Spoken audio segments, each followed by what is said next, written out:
Trying to take a photo on your Canon camera but don't have a memory card? By default, it won't let you, but there's a hidden setting that allows it.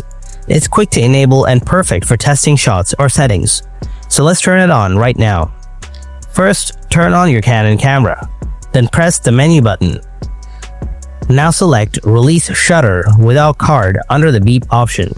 Some Canon DSLRs have a menu option called Release Shutter Without SD Card. Now click on it. After that, you will see two options right here, like Enable and Disable. So you need to choose Enable.